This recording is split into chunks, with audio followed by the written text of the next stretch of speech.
அப்போஸ்தலனாகிய பவுல் எபேசியருக்கு எழுதின நிருபம் 2ஆம் அதிகாரம். அக்கிரமங்களினாலும் பாவங்களினாலும் மரித்தவர்களாயிருந்த உங்களை உயிர்ப்பித்தார்.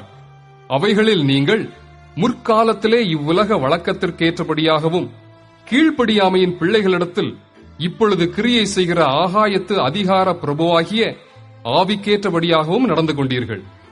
அவர்களுக்குள்ளே நாமெல்லாரும் முற்காலத்திலே நமது மாம்ச இச்சையின்படியே நடந்து நமது மாம்சமும் மனசும் விரும்பினவைகளைச் செய்து சுபாவத்தினாலே மற்றவர்களைப் போல கோபாக்கினையின் பிள்ளைகளாயிருந்தோம். தேவனோ இரக்கத்தில் ஐஸ்வர்யம் உள்ளவராய் நம்மில் அன்பு கூர்ந்த தம்முடைய மிகுந்த அன்பினாலே அக்கிரமங்களில் மறுத்தவர்களாயிருந்த நம்மை கிறிஸ்துவுடனே கூட உயிர்ப்பித்தார். கிருபையினாலே ரட்சிக்கப்பட்டீர்கள். கிறிஸ்து இயேசுவுக்குள் அவர் நம்மிடத்தில் வைத்த தயவினாலே தம்முடைய கிருபையின் மகா மேன்மையான ஐஸ்வர்யத்தை வருங்காலங்களில் விளங்கச் செய்வதற்காக கிறிஸ்து இயேசுவுக்குள் நம்மை அவரோடே கூட எழுப்பி உன்னதங்களிலே அவரோடே கூட உட்காரவும் செய்தார். கிருபையினாலே விசுவாசத்தைக் கொண்டு ரட்சிக்கப்பட்டீர்கள். இது உங்களால் உண்டானதல்ல, இது தேவனுடைய ஈவு. ஒருவரும் பெருமை பாராட்டாதபடிக்கு இது கிரியைகளினால் உண்டானதல்ல. ஏனெனில் நற்கிரியைகளை செய்கிறதற்கு நாம் கிறிஸ்து இயேசுவுக்குள் சிருஷ்டிக்கப்பட்டு தேவனுடைய செய்கையாயிருக்கிறோம். அவைகளில் நாம் நடக்கும்படி அவர் முன்னதாக அவைகளை ஆயத்தம் பண்ணி இருக்கிறார்.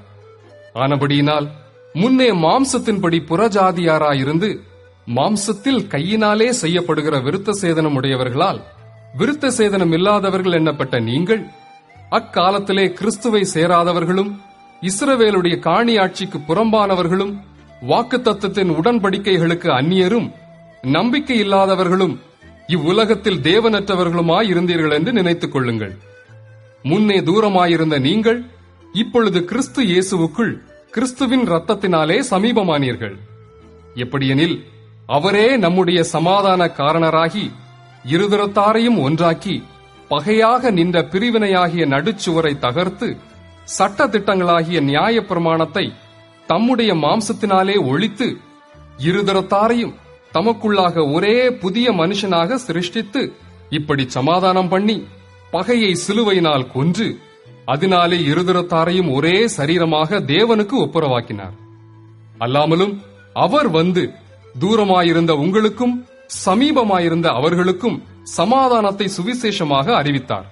அந்தப்படியே நாம் இருதரத்தாரும் ஒரே ஆவியினாலே பிதாவினிடத்தில் சேரும் ஸ்லாக்கியத்தை அவர் மூலமாய் பெற்றிருக்கிறோம். ஆகையால் நீங்கள் இனி அந்நியரும் பரதேசிகளுமாயிராமல் பரிசுத்தவான்களோட ஒரே நகரத்தாரும் தேவனுடைய வீட்டாருமாயிருந்து அப்போஸ்தலர் தீர்க்கதரிசிகள் என்பவர்களுடைய அஸ்திபாரத்தின் மேல் கட்டப்பட்டவர்களுமாயிருக்கிறீர்கள். அதற்கு இயேசு கிறிஸ்து தாமே மூலைக்கல்லாய் இருக்கிறார்.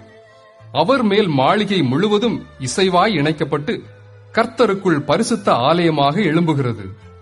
அவர் மேல் நீங்களும் ஆவியினாலே தேவனுடைய வாசஸ்தலமாக கூட்டி கட்டப்பட்டு வருகிறீர்கள்.